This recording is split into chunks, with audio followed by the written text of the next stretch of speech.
The date is March 15th, 44 BC. But today, we're not just looking at the fall of Julius Caesar as some dusty ancient history. We're going to break this down to the cold, investigative lens of a true crime forensic scene.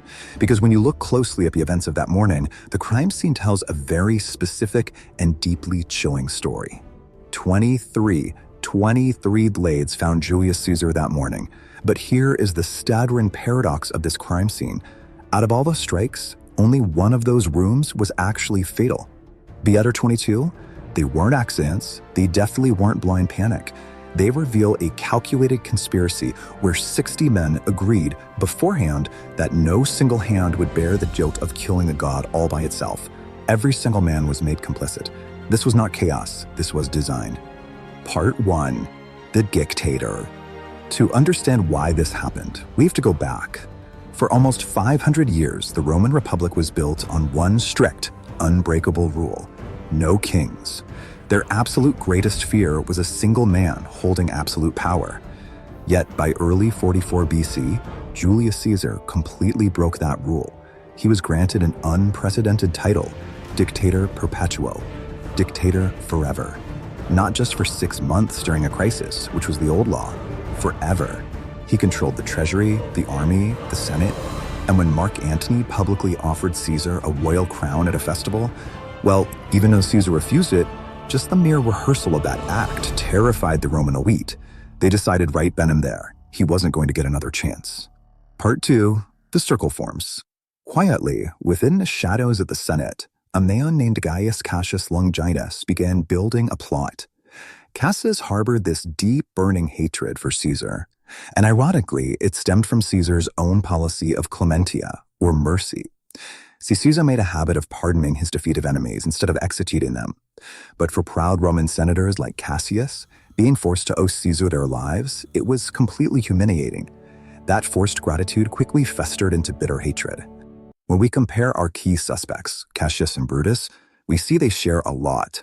They both had Pompeian ties, and they both received Caesar's pardons. But Cassius had a massive PR problem.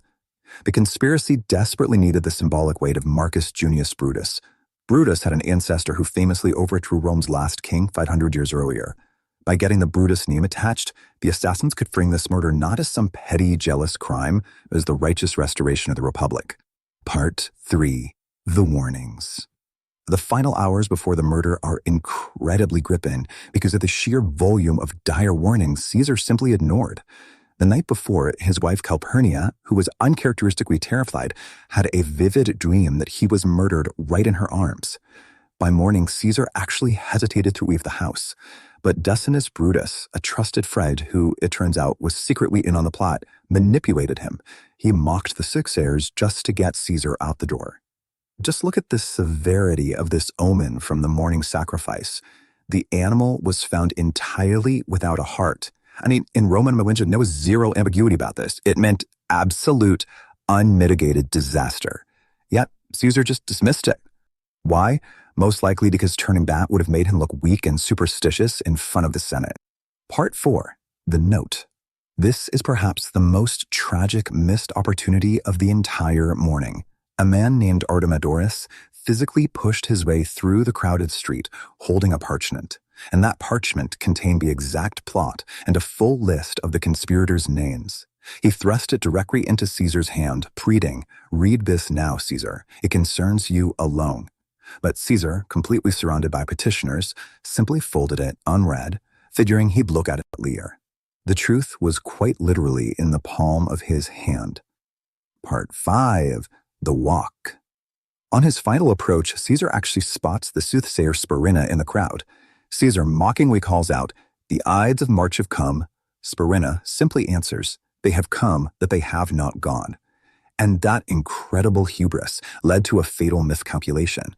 Caesar walked into the Senate building with absolutely zero bodyguards.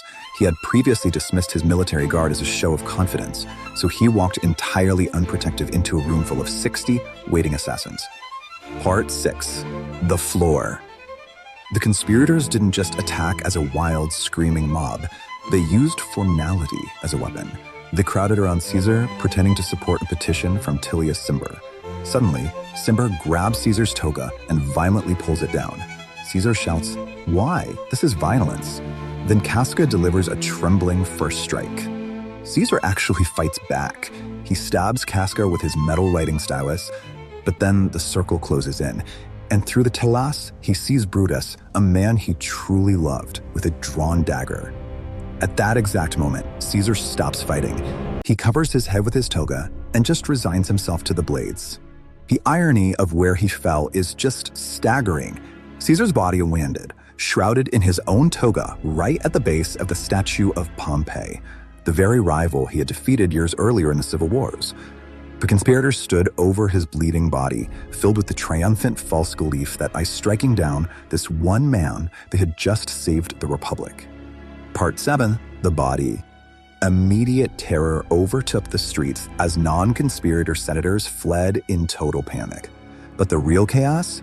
That was brilliantly orchestrated by Mark Antony during Caesar's public funeral.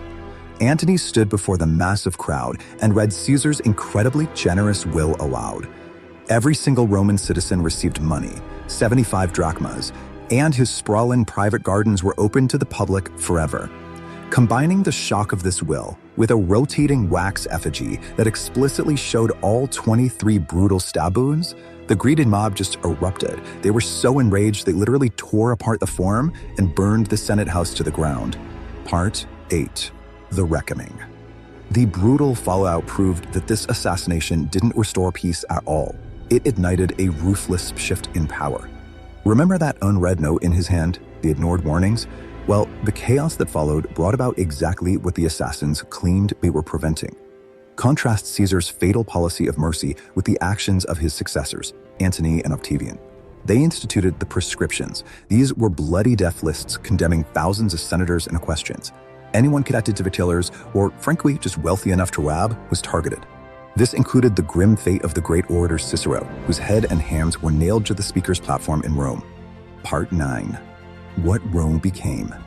The ultimate irony of this true crime story really lies in the stark contrast between intent and result. The assassin's intent? Murder one man to save the Republic and prevent a king. The actual result? Decades of incredibly bloody civil war, the absolute death of the Republic, and the birth of a 400-year autocratic empire. Caesar's adopted heir, Octavian, methodically eliminated all of his rivals to stand completely alone as the absolute ruler of a new Roman Empire. Which leaves us with a lingering, provocative question to think about. Did the 23 wounds that were meant to save the Republic actually serve as the very instrument of its permanent destruction? It turns out, solving a political crisis with a blade rarely delivers the answer the assassins hoped for. Usually, it just builds the very thing they feared most, under a different name.